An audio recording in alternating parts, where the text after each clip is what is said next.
All right, I'm gonna call the meeting order. And I'm gonna ask David Monk, if he will, to lead us in prayer tonight. Absolutely. Let's pray. Our Heavenly Father, we come to you this evening asking for your guidance as we gather here in this unusual form of assembly to conduct the business of the college, and ask that you would imbue us with wisdom to make better decisions than we otherwise could. We ask for your guidance at everything we do. In Christ's name we pray. Amen. Amen. Thank you, David. Dr. Jerry, will you call the roll? Okay, let's start off here down the list. Ray Raymond, Here. Jerry Stone, Here. Kenneth McGee, Here. David Monk, Steve Grant, Here. Homer Norville, Here. Ron Day, Here. Dr. Reisinger is not here yet, and Paula Kimball is not here. Okay, Yeah. Paula's there. Paula, are you here? Here you go. I see. Just see her. Paula, you're muted. Paula is here. All right, that's everyone. At this time, I'm going to open a public hearing concerning the Lilly abatement project, or the Lilly project that's asking for the abatement.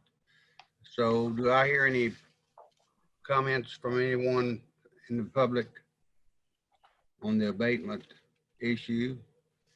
If not, David Hobson, are you, David, are you there? David Hobson? Yeah. Okay, do you have anything you want to say about the request? Well, we want to close the public hearing. Uh-huh. I will. Well, let me do that. At this time, hearing no comments from the public regarding this request, I'll close the hearing at this time and ask David if he has any comments or anything he'd like to say before we take action on this issue.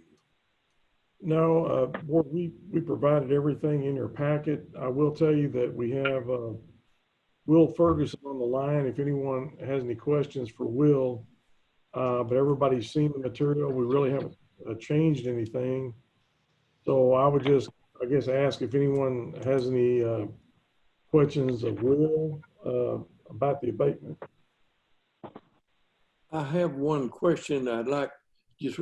I know we talked about this, refresh me, on the land, but only the land that the solar project is on. Will that be the only land that is in the abatement, and the other land would go to taxation?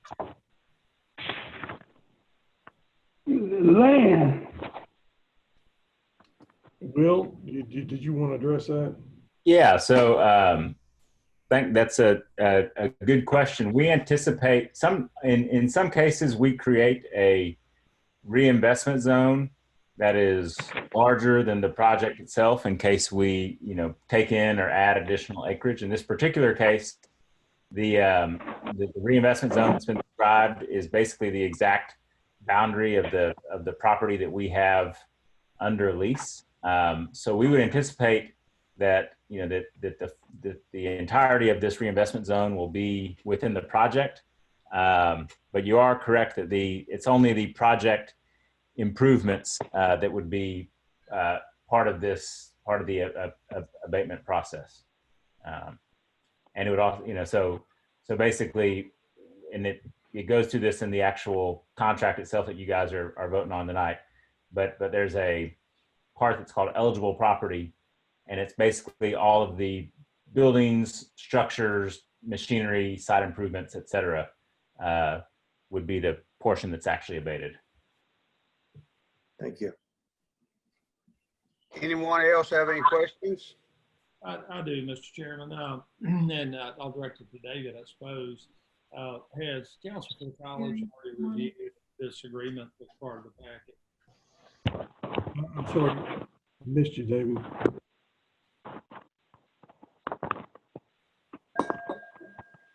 I didn't hear your question. Okay, the question was, has Council for the College already reviewed this complete agreement that's attached to the board packet? Lee has not, no. Okay. I'm inclined to think that probably should happen before we take action. You know, I'm not opposing it. I'm just saying that usually would be a first stop before signing what we got here. You know, 30-page agreement like that, that we should have our council. Not saying anything wrong with it. I'm just saying if it hasn't been reviewed, it should be before we go forward. We can certainly do that. I agree with David. I think our attorney should review it, but I have no objections to it. And if you're trying to move things along, Mr. Chairman, I would offer a motion to table the matter pending legal review to be returned to the agenda at the first opportunity after that review has been provided to the board. What's the deadline on meeting this, David Hopkins? I would defer that to Will. Yeah, I think that, and apologies, I think, you know, our council had drafted and reviewed the document, but we didn't realize that y'all's council hadn't reviewed yet. I think, you know, the sooner the better on the agreement, of course, but there's not any hard and fast deadline. I think we were hoping to get it done tonight, but certainly can wait until the next meeting if that's the prudent approach for you guys. Okay, we'll have our next meeting 28th September. So hopefully we can get it reviewed by our attorney and everything worked out by that time and act on it at that meeting. Okay. I can get it to Lee tomorrow. Okay. All right, David, you have made the motion to table.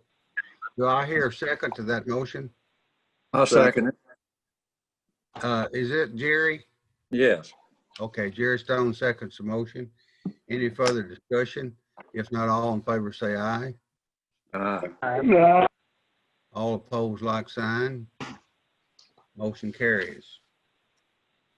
All right, we will take that under consideration on this month, Mr. Ferguson. Great. Well, yeah, we will look forward to catching up with you all, David. If there's any questions that come up during the legal review, obviously happy to get our council and your council together to discuss them. Yes, sir. Okay. All right. Thank you all very much. Thank you for being in on our meeting tonight. Oh, sure thing. We'll look forward to talking to you all next month, if not sooner. Okay. All right, we'll move to item number President's report. President's report. I just have a few things I want to mention to you in addition to the update that I provided this morning. Our enrollment as of last Friday is down 15%. We are still registering students today. We're still doing some things today, tomorrow, and Wednesday. So we'll have a better view of where we are towards the end of the week. We actually have a census date is September the 9th. So we won't know officially where we are until then. But right now we're down about 15% from where we were this time last year. A lot of that, again, as we've talked about before, all of our classes at TDCJ are limited to 11 students. That's because of the CDC requirements at the units. And so normally those classes have 22, 24, sometimes as many as 30 students in them. The academic classes, and with the limitations of 11, that's really hurting us in terms of our enrollment. And then the vocational workforce classes that we have 17 of those classes at TDCJ. All of those classes are also limited to 11 in a class. And so that's hurting us in terms of our enrollment. And as we talked about before, the CDC requirements and the COVID-19 is making a difference. Our dorm students, we have 296 students enrolled in the dorms as of today, this morning. Last year at this time, we had 389. So we're 93 students down in terms of our dormitory enrollment. We believe that of the 296, somewhere around 245 to 250 are participating in some sort of on-campus activity, either athletics or the band or the drill team, Cardettes, or the rodeo club or rodeo team or something of that nature. So we already knew we were going to be down. We've got about half the foreign students that we normally have. In the past couple of years, we've had around 50 international students, and now we're down to about 25. And again, you know, the reason for that's COVID-19 and also the difficulty in getting visas and some of the other problems that students have had getting here. So that dorm enrollment is going to be down, and we anticipated that as well. I think I told you a couple of weeks ago, I anticipated having somewhere between 250 and 300 students living in the dorm. We do have them spread out in the different facilities, the dorm facilities. We've done that so that we could spread them out as much as we possibly could. Again, trying to do the best that we can with the COVID-19 scenario that we have, but that's going to be down. Wanted to mention today was the first class day. I think it went well. We had a little bit of a problem starting off this morning with Zoom. For some reason, Zoom didn't want to work well. And we have, as you know, a lot of our classes are students are meeting with our faculty with Zoom. They got it fixed later on in the morning, so we were able to get to use it later on. And luckily, we're able to use it right now. But we're going to have a few hang-ups, a few hiccups along the way, and we just have to deal with those as they happen. But we think we're doing well in terms of the instructional area and the things that we're doing. And we're keeping the environment as safe as we possibly can in terms of the going into the buildings and things of that nature. Does anybody have any questions about any of that? Dr. King, you say at this point down 15%, and I agree. You shared with us the last time we were together that you expected dorm enrollment to be. I think you thought you were seeing around 280 or so at that time, so that's spot on pretty well. But are you surprised? I thought I was hearing that the feeling was that it would be maybe the words were pretty much flat. And tonight we're talking about down 15%. Is that a surprise to you? Everything surprises me today, honestly. There's no way, there's just absolutely no way to predict. We thought we'd get some additional students that would have enrolled at universities, because a lot of the universities went online, and it would be easier for them to stay at home and take classes with us for a lot cheaper. I think that's happened. What we're going to do in the next couple of days is we're going to go through and analyze exactly where the enrollment is, exactly where we're down. I think we're probably down in some of our workforce classes, welding, classes such as that nature, automotive, others like that. I think a lot of the students are still afraid to come on campus, and I think that's a concern that they had because of COVID-19. I think that probably in our academic classes, our English, our history, and our transfer classes, we may be okay. I'm just speculating, but I think we may be okay. But where we're going to be down is TDCJ, and where we're going to be down is workforce. And I think we'll put something together in the next few days and analyze exactly what happened and where we are, and I'll be able to provide that to you. Jerry? Yes. I wanted to just see, you said that we were 93 students down, but that's a greater percentage than we reduced the amount of income we projected for the occupancy. That's correct, isn't it? It sounds correct, yes. And last year we had how many? 300 and what? Last year we had 389 enrolled in our dormitories at this time for the fall semester.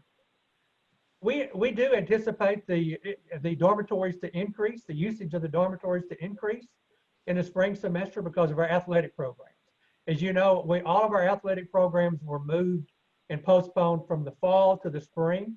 And so we do anticipate, we anticipate the band, there's a lot of band members that aren't going to be doing anything in the fall. So they didn't, they stayed at home and are taking online classes. So they didn't move into the dormitories. So we do anticipate some increase in the spring semester, especially because of the athletic program. It's going to be a reverse, isn't it? Usually we lose them. We do lose them in the fall because they transfer and go play football somewhere else. But this time they got to be here in the spring to play. So it is different. Gary, have you tested any of the students or anybody being tested for the?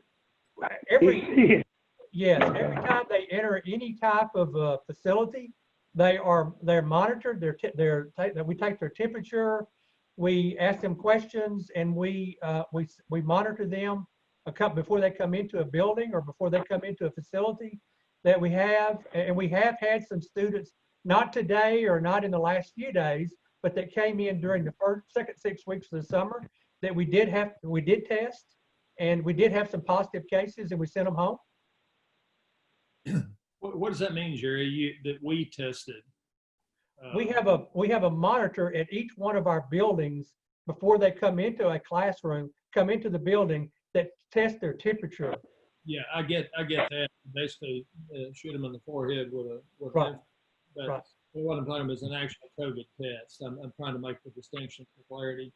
Well, yeah, with a COVID test, if they are experiencing the symptoms, or they are experiencing COVID-19 type of they've been exposed to someone close by for whatever reason, and then we can have them tested, and we've had them tested here in Athens with a local doctor. Is that a rapid test? It's a mouth test. I'm not sure what that's called exactly. Dr. Reisinger can probably help tell us. Yeah. Well, I was just curious about that. Yeah. Supposedly, once they take the test, David, they know within 3 hours. So I'm not sure what kind of test that is, but they are able to tell them something very quickly. Yeah, I was just curious. I think the PCR is the gold standard, but that's the one that takes a while to get back, and it's molecular. I think that's what I read. And then the next is that rapid antigen test, but I thought that was nasal swab. So the typical rapid test, unless somebody's had symptoms for a few days, you'll get some false negatives. I mean, it is what it is, but the nasal PCR that takes a little longer is the most accurate test early. We have a few in our office, the rapid test, we won't even give somebody if they haven't had some symptoms for 3 to 4 days. So just because the false negative rate's higher, but you just do the best you can. But I think you have to know if you check it too early, you can have false negatives. So if they've got any symptoms and you're concerned about it, you want to make sure they get the nasal PCR before you let them come be around people. So are they quarantined then? And if they're quarantined and they're living in the dorm, where are they quarantined? We asked them to go home. We've got some plans that we have been working on for about the last 5 or 6 weeks in case this happens. And we asked them to go home. And if that's possible, if it's not possible, then we have some locations on campus that are separated from the other parts of the campus and some of the dorms and designated for places for them to be able to go. The only other thing that I had was going to talk a little bit about the next board meeting on September the 28th. That has to be in person meeting because of it's a tax hearing. We have a tax hearing at that meeting. We were hoping that the governor would be able to overrule that. The governor did not overrule it, so our next meeting on the 28th has to be in person. And we can make some decisions on that in the next couple of days or next couple of weeks. But we were thinking, I was talking to Ray Raymond about this earlier, and we were thinking it probably needed to be in Terrell so that we could spread out in that facility there. It probably would be easier for us. But again, we can talk about that, and y'all can make the decision on what you want to do. But, and when you want to, what time you want to have it, or how you want to make it work. But it will have to be in person. The last Does thing, anyone have any objection of having it over in Terrell? Charlie may have an objection, maybe too far to go. Well, I'll since I missed the last one in Terrell, I think we probably ought to have a makeup. Okay, well, that's a good thing to know, because okay, then Sounds good. we can determine how we'll go about having the meeting. okay, sounds great. The last thing I want to mention is that Courtney Walker is leaving the college. She's resigned. Courtney has been a really our go-to person in the business office over the last 10 years. She's going back to Arkansas, which is where she's from. And I know that David Hopkins is going to miss her, but everybody's going to miss her at the college. Courtney's usually sitting on the second row at our board meetings back there. So she's really been a very valuable person to us. We're going to miss her a lot. I don't know if she's on the line or not. She may or may not be, but I just wanted to tell everybody and tell her and tell you as a board that she's done a great job over the years that she's been here. Courtney, are you on the line? Yes, I'm here. Okay, Courtney, we're going to miss you. Thank you. I'm gonna miss y'all too. Thank you, Courtney. Thank you, Courtney. Thank When are you. you leaving, Courtney? My last day is Friday. Oh, my. Friday. Okay, I think Ray, Okay. unless You somebody have has any- any questions for me, that's all I've got. But before you leave, that could, in relation to the enrollment being down 15%, I think you said those numbers go hard on what, the 9th, is that right? On September the 9th is census date, and that's when they are hard numbers. Okay, a couple of things. Could you share with us at the September 28th meeting just how that came to rest? And then also whatever data is available for the community colleges across the state. I guess they'll kind of be pushing that around pretty quick. Absolutely. So some idea of the hard impact, because you're talking about a correlating reduction in tuition, fees, et cetera, I would assume. And it might be good to know that. Okay. Budgets are about to be adopted, and that's going to alter those numbers as well on both sides. But if you could do that would I will. I definitely will. I'll send them to you before the meeting as soon as we can, so that you'll have them to look over and we can talk about them at the meeting. that's great. All right. Thank you, Dr. Jerry. You're welcome. Item number 6, we'll consider the minutes of July the 27th, 2020 regular board meeting and August the 12th, 2020 board meeting. You had those. I hear a motion to approve them? I move we accept them. Kenneth makes a motion that we approve them. Do I hear a second? I make the second motion. I second the motion. Homer seconds the motion. Any further discussion? If not, all in favor say aye. Aye. All opposed, like sign. Motion carries. We'll move to item number 7. Consider the business, financial, and investment report for June of 2020. David, I meant to have you say something about the CARES Act. Would you mind going ahead and mentioning that in this report, please? Grab my papers back. Okay. You thought I forgot about you, didn't you? Well, I was hoping so, but that's okay. On the student side, we have basically awarded all the $932,600. We should be drawing that down this week. So that will bring to a close at least the student side of the equation. We have drawn $258,558 on.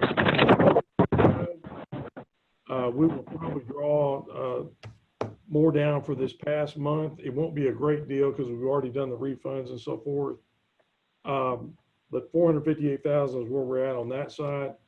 The big question going forward, and I think that all of us are still waiting for a little information, is kind of what Mr. Monk's talking about is lost revenue. That was allegedly what part of this money is for, but they've kind of gone silent on lost revenue other than board and room refunds. So this next year, we'll have to see how that plays out as far as what we think we can get. 460. Say what? That's what they were talking about. Is there anything else about that? So let me ask you this, David, because we're about 24% on the first semester down from last year, would we be able to tap into that, the CARES Act for that? Because it's a direct result, or would you wait till the end of the fiscal year to do it? But don't we have to spend this within a year? Yeah, I've been talking to my peers about that. The only thing that the DOE or anybody has mentioned on that, and I've even talked to the auditor, they mentioned that if in fact we got revenue reimbursement, we might have to provide year-over-year analysis. So you, to me, in my opinion, you'd have to wait probably until after the fall, or at least, you know, sometime into the fall before you started thinking about that. But you're absolutely correct. I can't remember when we signed up, but it's like next April or May or June, something like that. We have to spend that money. You're right, Steve. But we've got some time, and we're still incurring expenses as far as, you know, because the bookstore, we're mailing a lot of stuff because we're all online. We're still incurring a lot of COVID expenses unrelated to lost revenue. Thanks. Mm-hmm. If y'all don't mind, I'll go ahead and just talk briefly about the June revenue and expense. We've talked quite a bit about this during the budget. The only thing I wanted to really mention is the bookstore. You know, we're at 1.3 as of June. Last year we were at 1.4. The bookstore, and the reason I wanted to talk about it is because they're just being hammered right now. We've had some connectivity problems, but they're staying late on orders. And in the past, we've collected between 100 and 200,000 in July and 800 to 900,000 in August, believe it or not. So I'm hoping that we get most of that revenue and most of those orders filled by the end of the week. That's about the only thing I wanted to point out on that, unless anybody had any questions. David, what are the connectivity problems? What are you talking about? In our bookstore, you know, a lot of our stuff, students can do a lot of stuff online. So when they come in, if they have financial aid, for example, and they want to buy books, the bookstore's systems have to talk so that they know how much student aid that student has. And all those systems have to work together, credit card, all that kind of stuff. And they've been kind of up and down, especially this semester. And obviously, if that's the case, the bookstore doesn't know how much financial aid the student has, so they can't buy their books. So it's been working today, but that's what's kind of throwing them behind. But those are just some of the ERP issues that we work through and are dealing with. But that's basically what the problem is. So is the problem identified, and do we have an anticipated fix, or really don't know? Well, the problem is you've got, and I think you heard us talk about this during budget. You got a company trim data, that's one side of it. You've got MBS, which is another side of it. We talked for a long time today. I think that the vendors are trying their things and have been over the weekend. To be honest with you, I don't know that they fully identified the problem. This is more of a IT technical issue, so I'm not really speaking intelligently, except it doesn't work like most users. But I think they're still trying to identify the real problem, but I do know that some other colleges have had the same issues. So we don't really believe that it's our network, for example. But in my opinion, I don't think it's been fully identified to my knowledge. But they continue to work on it. And like I said, today it's been working. So. Does anybody have anything else? All right. David, you have, Oh, I got some more pages. okay. I want to talk about the capital reserve activity at June. I'll bring that up for us. Your capital reserve as of the end of June is 12,281,058. The big number, Mr. Monk, you've been looking for this number, the $1 million from Terra Ledes. That's June is when they paid us, and so June is when we transferred. And everything else is just normal course of business. Your monthly investment report ties to that capital reserve report.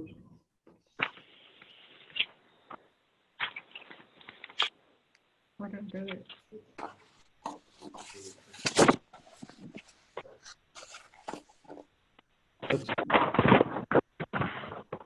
The last thing, we got a long agenda, but I wanted to mention the over 25,000.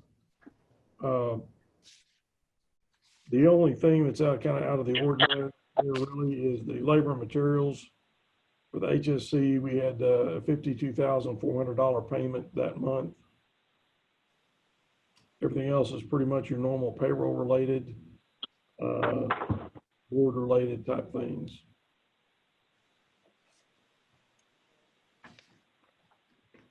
If you have any questions later, please don't hesitate to email me on that.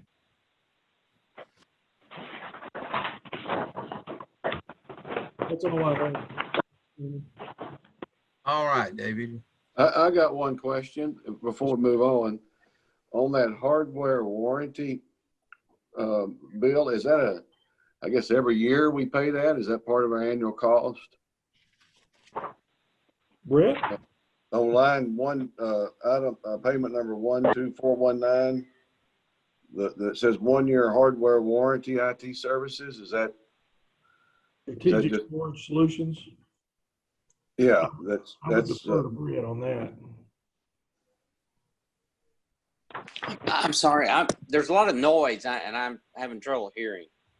Brady, Brett, What does it say?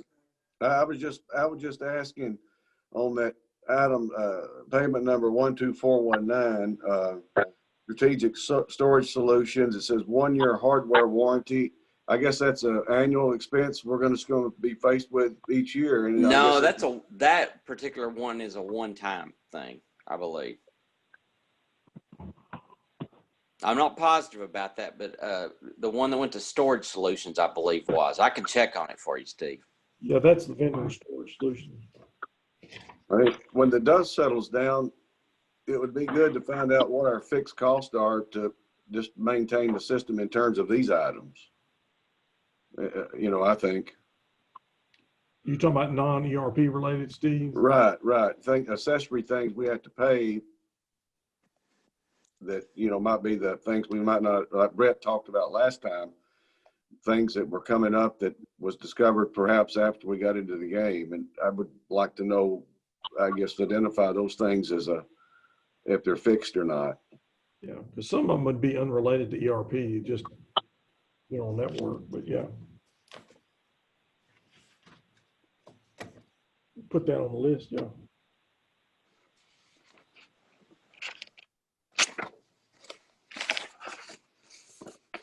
Anyone else have any questions? If not, I hear a motion to approve the business financial and investment report for June of 2020. I so move. Okay, Steve makes the motion to approve it. I I'll hear a second. I'll second it. Jerry. Jerry, okay. Jerry seconds the motion. Any further discussion? If not, all in favor say aye. Yeah.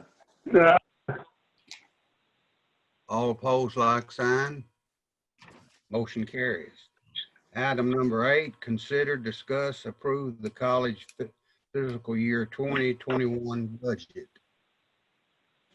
We did have, board, we did have a couple of revisions that we made that we sent to you, I believe, electronically last week. These were revisions that were made since the last time we met on August the 12th. And I just want to point a couple of those out. One of those was an insurance increase, which we're going to talk about in just a few minutes, of $4,039. And the second one was a salary and benefits increase. Salary increase was $83,355, and then the benefit increase was $4,192. Basically, that decreased the contingency from the previous amount to $1,759,880, and that's really the only changes that were made, revisions that were made since the last time we talked and met. I think we went over these budget items with you last time. The tax rate obviously will be talked about at our August the 28th meeting, where we have a hearing. The tax rate will be set. But if anybody has any questions about the budget or any other discussion that we need to have about the budget, we could be happy to answer any questions anybody may have. Looking at the insurance, I don't really have a question. I realize those numbers move around until you get them, you don't have them. What about the salary increases of $80-something thousand? But because keeping in mind, it's a little bit uncomfortable to sit on a budget committee and recommend a budget, and then in the waning hours, without further discussion by that committee that recommended the budget at our last meeting, we're now, well, that's not it either. It's now this. And I kind of want to be flexible, but I really guess I would say that those kind of committees exist for a reason, and they have a very definite purpose, and that at a minimum, any material, meaning in my world, a few thousand, really should be cuts with make a recommendation. So it's kind of two things. It's saying, could you explain it?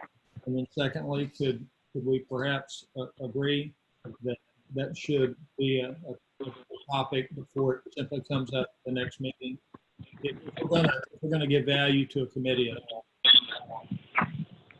David, I think you're we're hearing some of it and we're not hearing some of it, but absolutely we can provide you that information. And I'd like to ask Janine Dotz, who basically came up with this, to give us a rundown of what the difference was. Janine? Yes. So Trustee Monk, I totally understand where you're coming from in terms of the committee. And really what happened was when we ran the reports from Colleague with all the salary data, what we found after the fact was that it did not include any separate stipend amounts that we had set up in the system that employees have, which is part of their salary per se, but it's not part of their base salary. So for example, a division chair gets paid off of a faculty salary schedule. They have their pay as an instructor, but then they also get additional pay for being a division chair for the extra month and a half that they work during the year and the extra duties that they have. We have that dollar amount separated out to track it. And so unfortunately, when we ran the report, it did not give us that data initially. So it was never included from the day one. I found the error and I immediately notified David Hopkins of the issue, and we made the changes and then submitted them. And Janine, I appreciate that. I understand it fully, what took place, and you're in the middle of a lot of changes, so I'll get that. But I would just come back to taking the position that committees exist for a reason, and if we're tasked with doing something, they produce a result, they produce a recommendation, that recommendation is presented, and then it changes in a significant way, and tens of thousands represent significant change. That should come back for review. In other words, we respect your committees and the work that they do.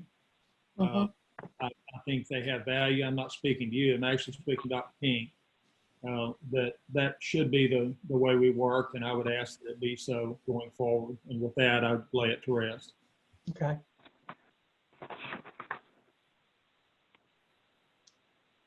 Anybody have any other questions about the budget?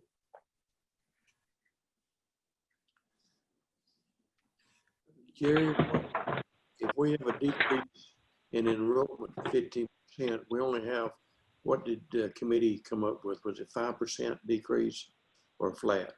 No, we decreased the tuition and fee revenue $250,000 from the 2 years ago, from what it was 2 years ago in 2018, 2019. Again, we're doing a lot of estimating, and we're not real sure. Kenneth, to help also, I still believe that the enrollment's going to increase in the spring semester. Anytime the unemployment rate gets above 10%, community colleges have always had tremendous increases in enrollment. And I think that once the COVID-19, if it ever does, if it's not an issue necessarily for safety and health, then I think we're going to have an increase in enrollment. I just can't tell you when it's going to be.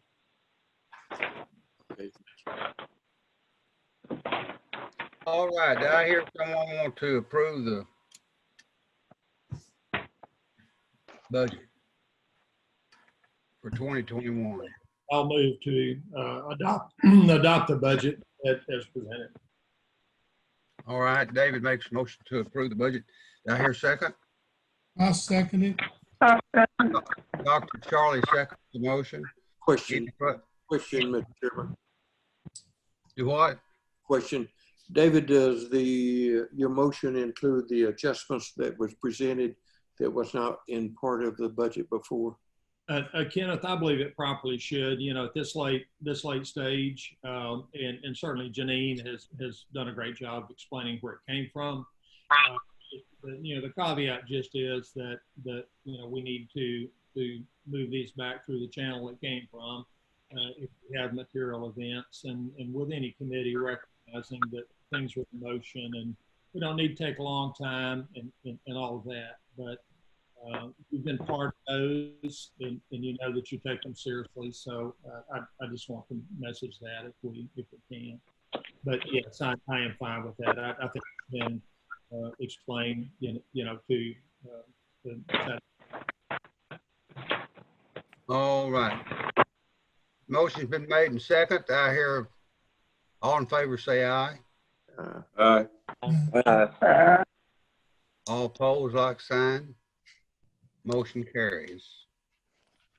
Item number 9 is to consider and discuss the fall 2020 audit and continuing education schedule. This is something that we do every year, board, prior to the beginning of the fall semester and the winter session.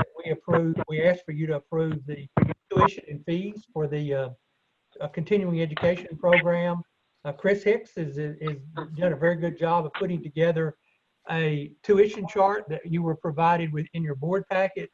And she also put together a student handbook, which was also in your board packet.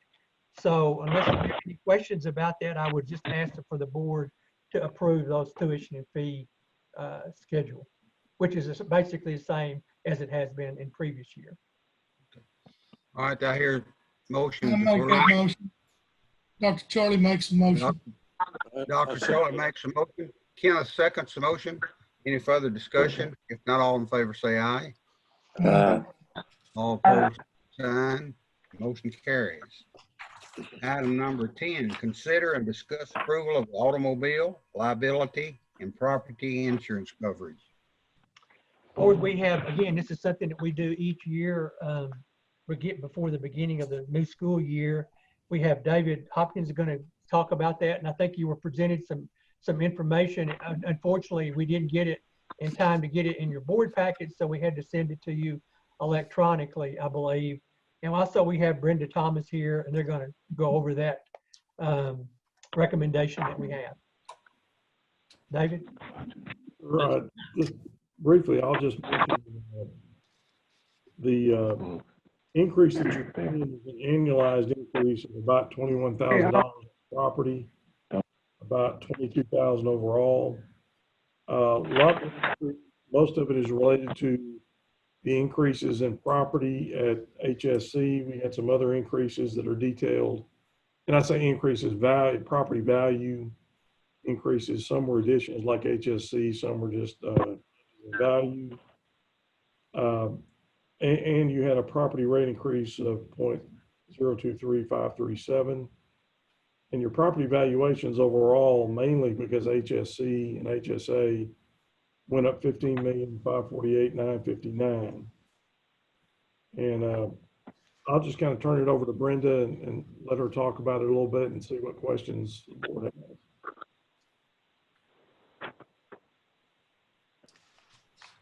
Brenda? Brian, can you hear me now? Yes. Okay. David's done a great job. We've been working on this for a while to get something that is reasonable and palatable for the college. First of all, just want to address try to address the property increase, the property rate increase.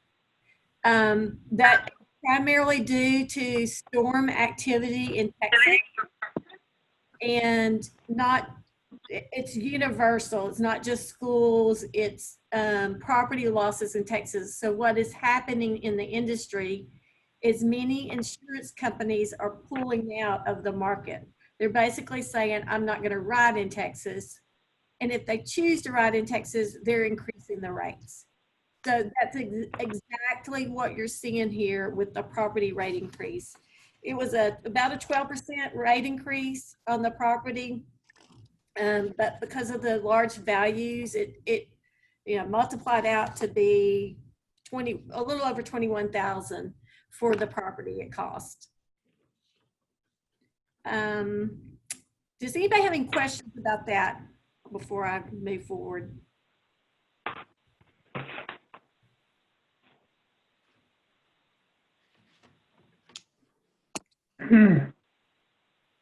Okay, I will like to just give you an update that commonly what's being, and this information is actually taken from a very reputable risk manager in Texas.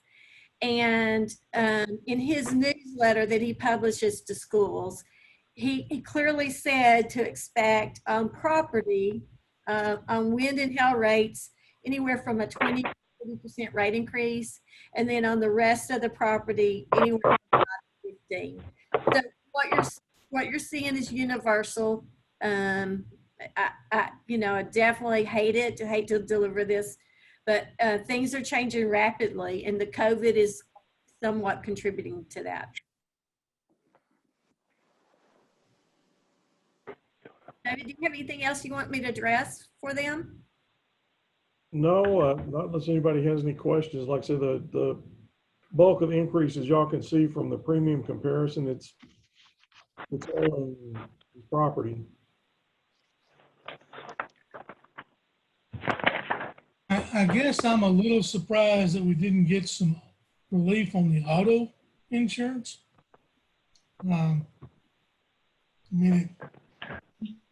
Most people did get a decrease in their automobile liability insurance in collision. Just because there's been less driving, but just curious. I can address that. If you'll look on your comparison worksheet, you'll see that already. I mean, your rates per vehicle are only right at $293. So, I mean, that's for all of us have to buy auto insurance. So if you consider that $293 a unit is quite low and compared to other auto insurance in Texas. So, I think the board members need to be on that policy then. You're headed Y'all somewhere. have to work that out. Okay, thank you. One question, Dr. King, when was that supplemental information sent out? Maybe I just missed it. Norma, when was that sent out? I think, David, when did you give it to me? Thursday? I think it was Thursday. Thursday. Okay. All right. I must have missed it too. I just got the change, but didn't get to additional information. Yeah, we apologize for that, and Brenda and I have talked about this.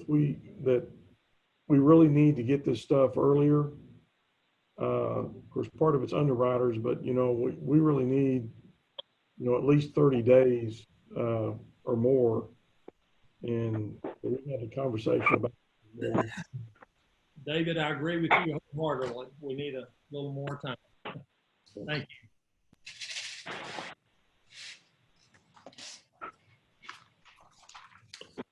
Any other question? Any other questions or discussions? I move we accept the insurance proposal. All right, Kenneth makes motion to consider to approve the insurance coverage. Y'all hear a second? Second. Who was that?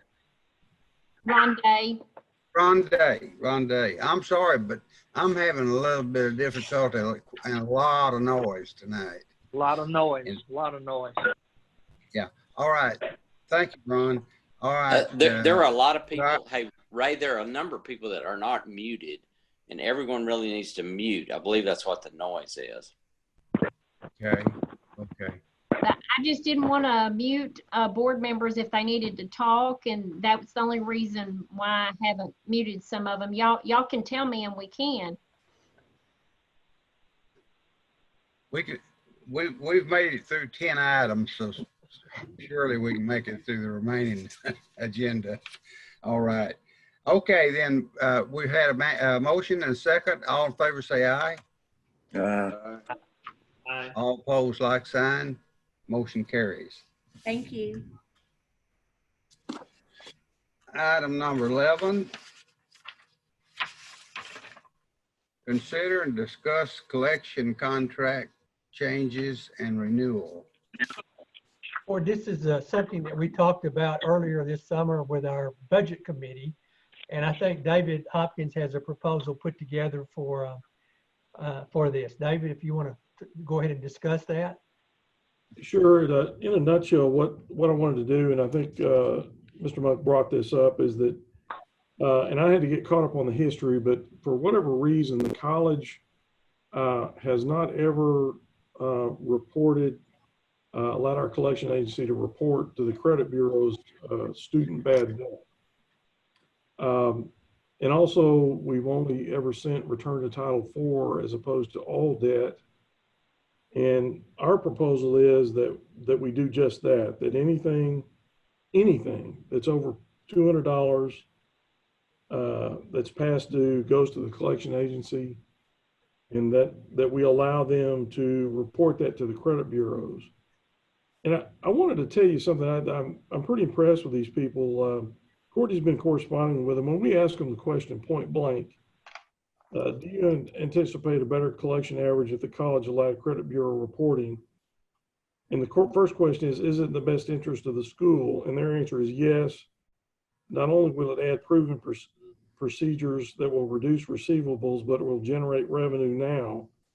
Ultimately, the goal is to provide reasons for the students to do the right thing and learn good fiscal responsibility. The second question is it in the best interest of the student? And their answer is, we believe that colleges have an obligation to prepare students for the real world. Financial literacy is an important part of that preparation, and attaching immediate consequences to wrong behavior will give the students a reason to do the right thing. These minor consequences might help prevent major consequences associated with not making car payments, mortgage payments, or other credit payments. So this is something that came up in the budget committee, and this is what we're recommending, is that we do this very thing. for things that are over $200. And that's basically what I'm asking y'all to approve. David, what is their proposal? I'm looking at the face page, but I'm not seeing the supporting material. Well, this is an amendment to the contract. I mean, we've got an existing contract, or it expired. We need to renew it. But there was language in there that they did not report to credit bureaus unless we allowed it. I mean, this agreement had already been RFP'd and selected, but we were sort of tying their hands behind their back in a lot of ways. Yeah, right. I get that, and I think that was well written. Whoever did that, and I agree with all of it. But we have a component here that we're talking about a renewal for 3 years, and what I'm asking is what's going to cost. I mean, I don't have a clue what we were. Oh, I'm sorry. Paying these people. The agreement, and I looked over the RFP. I mean, they were all in the 18 to 20% range. And Courtney, correct me if I'm wrong, but I believe that their fee, as stated, is 20% of what they collect. It's how much? 20%. Okay, and that's the only fee they get? Yes, sir, to my knowledge. I mean, unless it goes to litigation, but we've never done that. It's always been 20%. So did they submit a proposal? Is that how this went out? Again, what I'm getting back to is I have your summary page for the board material, but I don't see anything else to go with it. Yes, sir. I apologize. Since we had an existing agreement, I should have forwarded that. I didn't, since this was the only change that we'd made and the board had previously awarded it. Well, but there is another change. We're talking about extending it for 3 years. Right. You know, I have enough confidence in you. If you think it's a good deal, I think I'm okay. But I would like, if we're going to vote on a contract extension, which is effectively a new deal, I would like to see and become a bit familiar with the agreement or the proposal. So, you know, there again, that's just kind of a request for supporting information. But if you feel like it needs to be acted on, like I say, I'd kind of be voting on you. Well, thank you, David. I apologize for that. We've been with these folks since 2011. So, and I've looked at the RFP. So if the board's okay with it, I'd like to get on with it. So, but I can certainly follow up and get a copy of the final out to the board. But I do apologize for that. We've been with them for quite a while, so. A lot going on. Well, with that, I'll be happy, Mr. Chairman, to offer a motion to approve the extension as requested on the terms that CFO Hopkins has outlined, and with the changes regarding reporting, et cetera. Thank you. All right, David Monk makes a motion to approve. Do I hear a second? Let me ask a question for a second. Do you think it's a little harsh for reporting $200 to the credit bureau? Well, that was the reason I brought it to the board. If I've seen different things from colleges. I had one college that passed every dollar along and added the fee to the student's account. And so there's a range there from $0 to $500 is what I've seen. I'm willing to do whatever the board wants. I do believe that doing nothing is not prudent in my position. If y'all would prefer the balance be higher before we send it, that balance, as I noted, is the same dollar figure we use for dropping students. We're just trying to use a little rationale that, you know, we don't send someone to the credit bureau because they owe $50. But, you know, $200 is kind of what I come up with. Other schools, at least one I know, uses $500. Other schools use $0. So if y'all want a higher limit before we send it, I'll do whatever the board wants. I mean, you kind of have a motion on the floor, so you need to amend it, I guess. Anyone have a suggestion on that?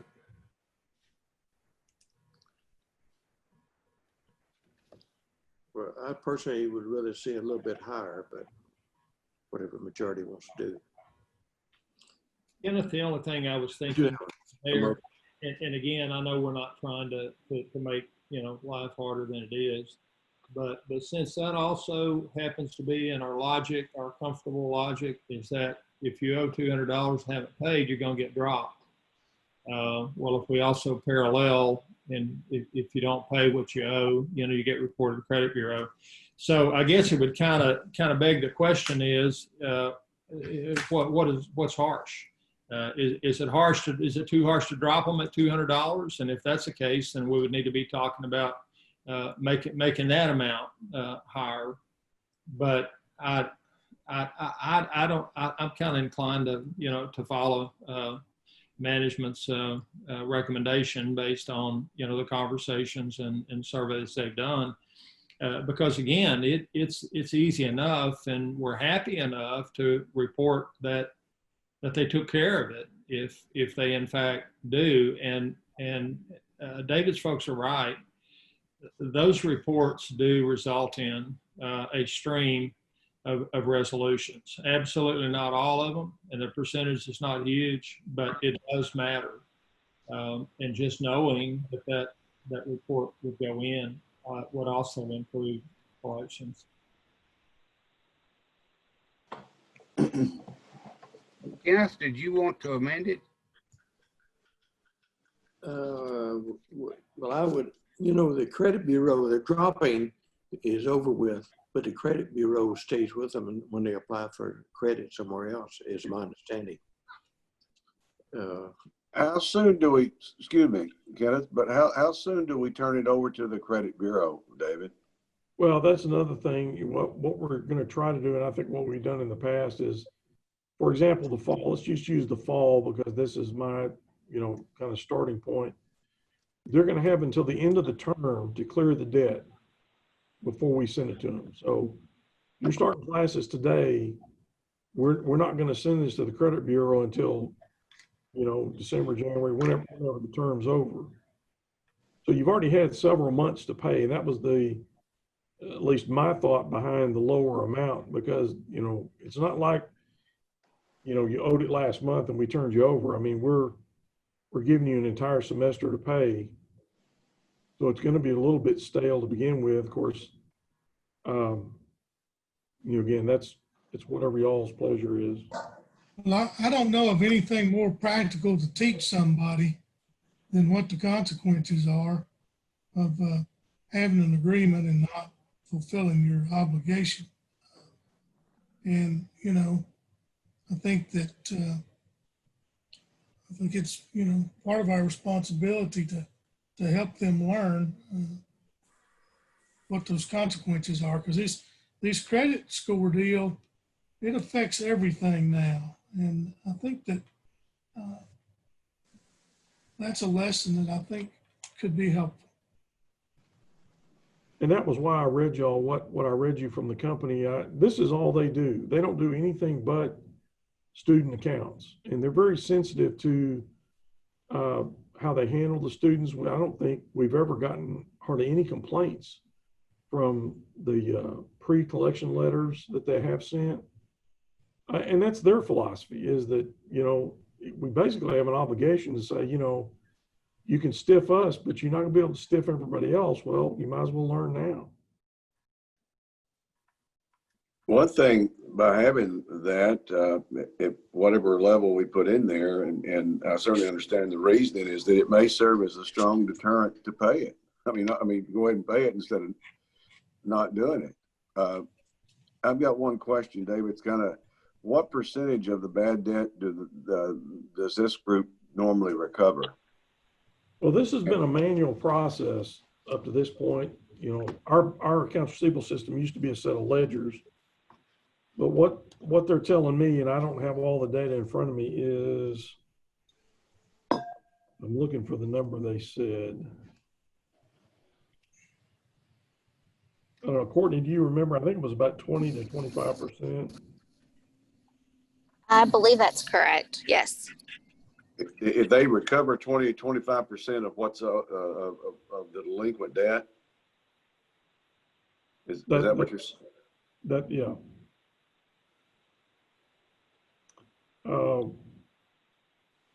Yeah, 20-25% is what they're saying. And I can't speak to this. I know that in municipal court, it used to be around that 25-30%. And that was with us taking people's driver's license and everything else away, so. But again, I think this firm does a pretty good job as far as how they handle the students, but you know, the only thing we can do if we don't do this is withhold transcripts. I think we should put, I mean, gee, the whole fall semester is a long time to give notice they should pay it. At least make some attempt to. Steve, that we also allow them to do installment plans during the semester.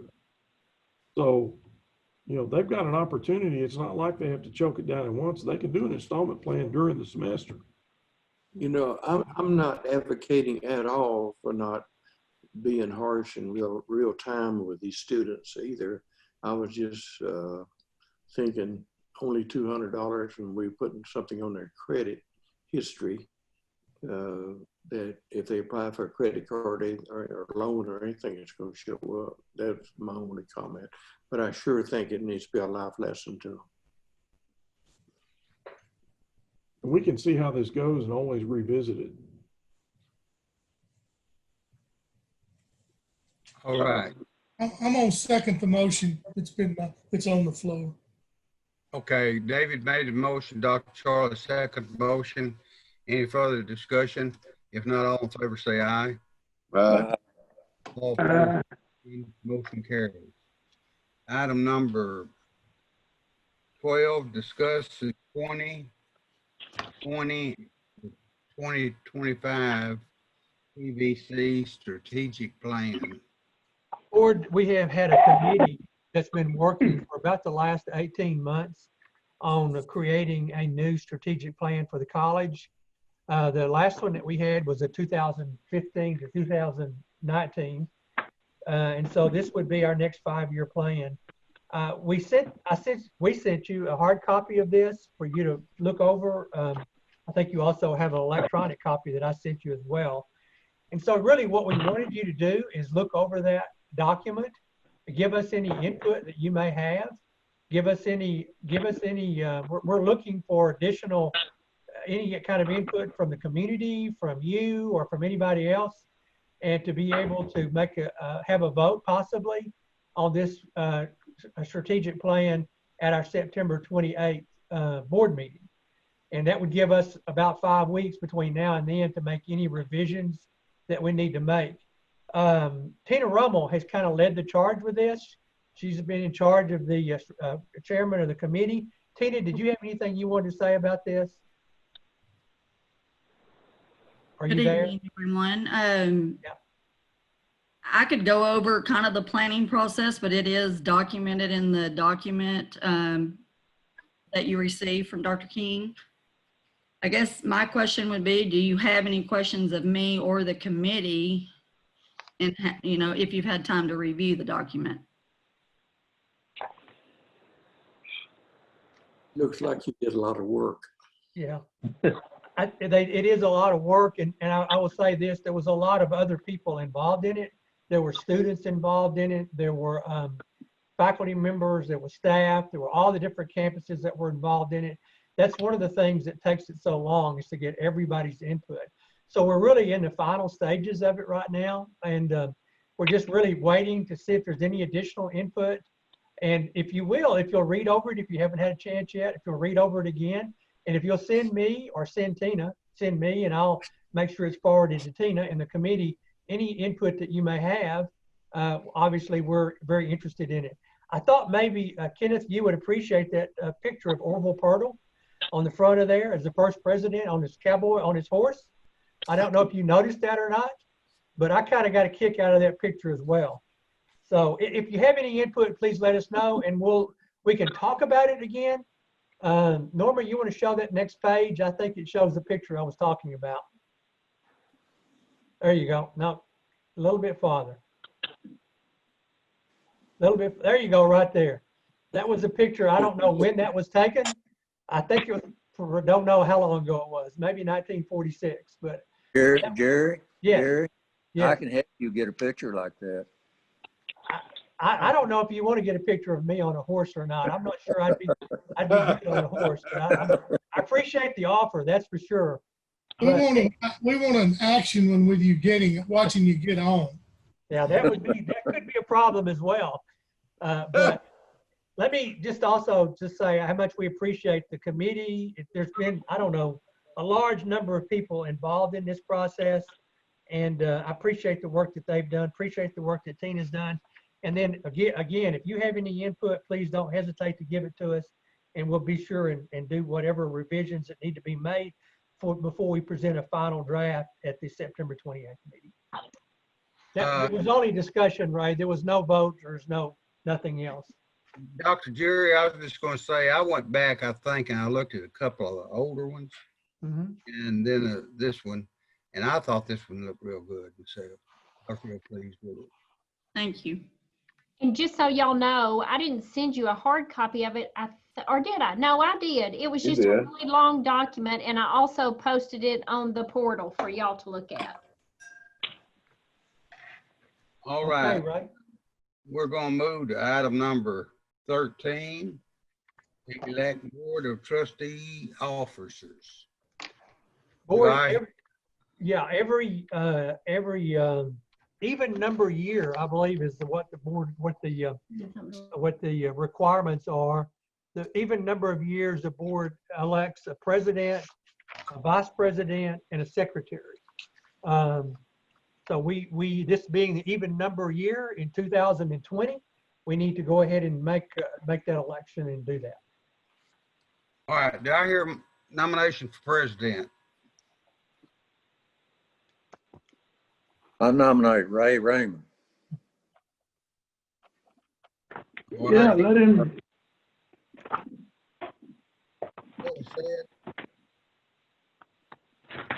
You want to vote for officers on the board? Yeah. Yes, that's what we're doing, Homer. Yeah. We have one person nominated for president. I second it. Okay, Steve's gonna second that nomination. All right, all in favor say aye. Nah. All opposed, sign. Motion carries. All right, George.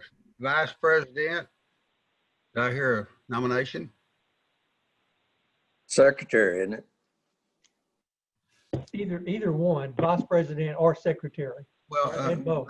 Vice President, and we have now added a secretary. Yeah. The last couple of years. Yeah.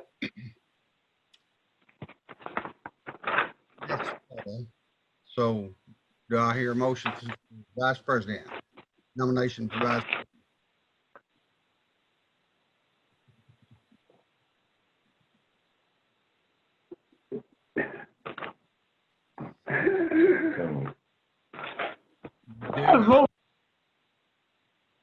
Okay, Homer.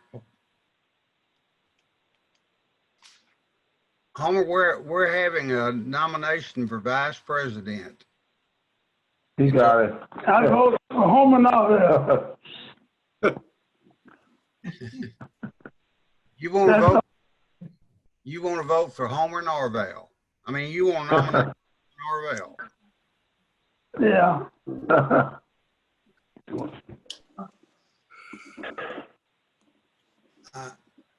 I don't know if that's No second, so he. proper to nominate yourself. It is, Mr. Chairman. It is? That's entirely according to Robert's rules. All right. Okay, well then Homer has nominated himself as Vice President. Is there any other names for Vice President? I nominate Steve Grant. All right, Steve Grant's been nominated. Any other nominations? All right, I'll call for a vote then. Mr. Chairman, as a matter of order, in this odd setting, I think you're going to have to consider how you respect the members and yet assure, the sanctity of a vote. Your call. I guess I'll have to ask them to leave the. Well, why don't you send those out written and let us just send them in? Probably a good idea. Something like Secret ballot. Let me ask one question. Steve's president of the foundation and being vice president of the board, there could be a little conflict there.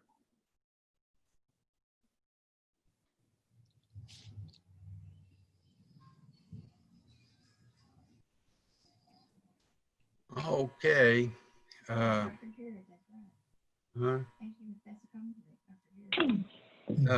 Jerry, do you think it's a conflict? Yeah, I don't think it's a conflict, but I think the best thing to do here would maybe just send this out, maybe secret ballot. We can send it out and do it that way. I think that would probably be, it doesn't have to be at this meeting. It could be, we could confirm it at the next meeting, but I think maybe sending it out would be the best way to do it, and or do it in a different format than what we're talking about tonight. And Paula, I just wanted you to know, Paula, you're not muted now, but we cannot hear you. I see that you have tried to speak and we can't hear you. Dr. Jerry, if we're going to do it that way, why don't we just that'd be fine. We can confirm it. Up and make the slate of office, president, vice president, and secretary. Okay, that'd be fine. We can do that. And we can confirm it at the September meeting. Okay. And so what we're going to do, we're going to send out the ballot, and you're going to put who you want in each of those offices. Well, you can't do that, Mr. Chairman. That's the pleasure of the board to offer nominations. So you, in my mind, again, in this odd setting, but to try to advance, I might suggest that you accept nominations this evening, and then close nominations, and then place a ballot in the hands of the members. But all right, we'll do that. All right, yeah. We've already had one person nominated for president. We've had one person for vice president. Do I hear? Well, we've had two for vice president. Do I hear a nomination for secretary? I nominate Jerry King. He's good for the job. I don't know how he likes it, but I can do that. I think that that's the way it was in the past. It doesn't matter. Wait a minute now. Well, we're nominating the secretary of the board. Yes.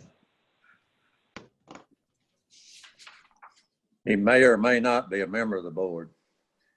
That's correct. But when you look at the open meeting, closed meetings, you have to be careful about who's in there and who takes minutes. And Kenneth, I do not think not a board member.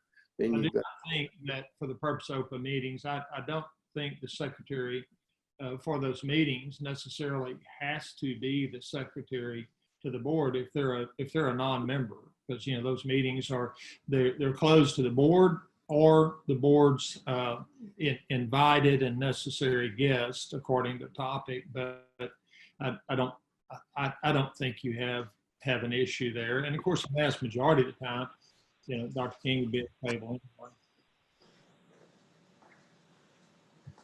anyway. Okay, we've had Dr. King nominated. Is there any other nominations for secretary? All right. If not, I'm just going to ask approval of these nominations, and then we're going to send out a secret ballot. Is that right? I move the nomination cease and that vote be conducted according to a written ballot provided confidentially to each board member. All right. David makes that motion. Do I hear a second? I'll second it. Okay, Jerry seconds the motion. Any further discussion? If not, all in favor say aye. Aye. All opposed, like sign. Motion carries. All right, Dr. Jerry, we're gonna do that, Yes. between now and the September board meeting. Yes, we can do that. All right. Item number 14, discuss the TVCC Board of Trustees assessment. Board, again, this is something that we do on an annual basis again. I sent you in your packet of information, and I think we sent it electronically as well, a copy of the results, the composite results of the survey that you did. I think there were 6 members, I believe. There may have been a 7th one that came in since this week or last week, but we had 6 members here that, what I did was I went through this and kind of analyzed it and looked at those areas where we're at the survey listed as the lowest and the survey listed as highest. And I gave you that information. It's in your packet. And then I also gave you some information that in terms of what my recommendations would be in regards to maybe some things that we could do in the future to overcome some of those areas that were the lowest. And so it's kind of what I've done here. We can Ray, if you'd like to, you can look over this information again. We can talk about it in person at the September 28th board meeting if you'd like to, or we can talk about it now, whatever you'd like to do. What's the pleasure of the board? I'd like to do it when we're there in person next month. That'd be great. Okay, that sounds like a deal. Good. In the meantime, if I could get you to look over it again, and if you didn't fill out a survey and you'd like to do that, then please do. And that way we'll have, maybe all 9 board members, and that can give us a little bit better picture of where some things that we may want to do differently or not, strengths and weaknesses. All right. We need no action on that. We're just going to do it that way. Okay. All right. Item number 17, we need to go into a closed session. Do I hear a motion? We move into a closed session. I'll make a motion to go into closed session. Dr. Charlie makes that motion. Do I hear a second? Second the motion. Was that Homer? Yeah. Yeah. Yeah, Homer. Homer seconds the motion. Okay. All in favor, say aye. All opposed, like carries. All right. We ask everyone to leave. Ray, I think Norma, you're muted. I think now here I Norma am. is going to explain to you a different way of We're going to do that it a that little make it bit better. different this time. All right.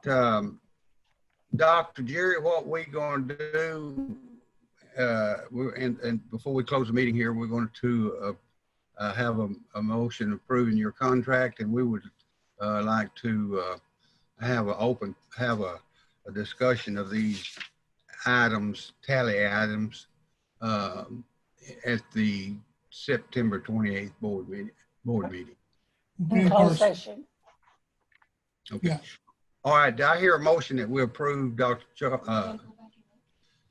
Jerry's contract for the? I so move we approve Jerry King's contract. What year, Dr. Jerry? This would be, you talk 2021, this would be my 5th year. Okay, this contract is for 1 year. 2021. Yes. Okay. Y'all approving this contract for 2021. Okay, Jerry made the, Jerry Stone, did you make the motion? Yes. Who second? Second. I did, Charlie. Charlie did. Charlie. Okay. All right, Jerry made the motion. Dr. Charlie seconded the motion. Any further discussion? Just for clarity, Mr. Chairman, that is for the 2021 contract year. In other words, expiring August 31st, 2021. Jerry needs clarity on that, and for the record, we do too. Okay. All right. I think we did make that clear, didn't we, Dr. Jerry? Yes. Yeah. Okay. All right, then. All in favor, say aye. All opposed, like sign. Jerry, this Yes. Dr. Charlie, I just want to make sure you didn't have a backup contract for 3 years stuck back there somewhere, did you? Believe me, I know better than that. I think we're good. Okay, I just want to Hey, make look, sure. I work one day at a time, 1 year at a time. That's all I got. I just, sometimes those things show up and I just want to make sure I didn't miss it. Not this time.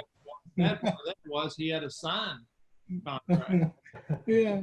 Thank you very much. I appreciate that. And I'll talk to Ray, but I have not seen my evaluation.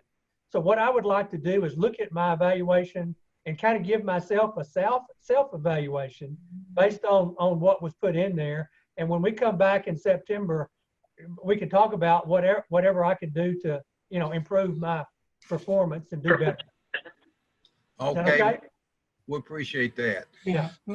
You ought to have access to that, Jerry. Thank you. If no one has anything else, I'll ask for adjournment. I'll No, make a motion. wait, Oh, wait, we've got to do number 17, Ray. Okay, we got to approve the personnel changes. Oh, okay, personnel changes. I'm sorry, I overlooked that. Okay, do I hear a motion to approve? Do you want to talk about personnel changes, Dr. Jerry? It's just a standard, those are standard changes that we talked about before, and we're not hiring anybody new other than to replace somebody. So unless somebody has any questions, I'll be happy to answer any questions. Okay. All right, if there's no questions for Dr. Jerry on that, do I hear a motion we approve the personnel matters? I'll make that motion. Okay, Paula makes a motion, we approve them. I hear a second. Second. Ron Day seconds the motion. Any further discussion? If not, all in favor say aye. All opposed, like sign. Motion carries. And Dr. Charlie made the motion to adjourn. I did. Yes, I did. And who seconded that? Who I seconded? did. Jerry. Jerry did, okay. Barbara did. Barbara did. Yeah. All in favor of adjournment, say aye. All opposed, like sign, motion carries. Thank you. See you Thank later.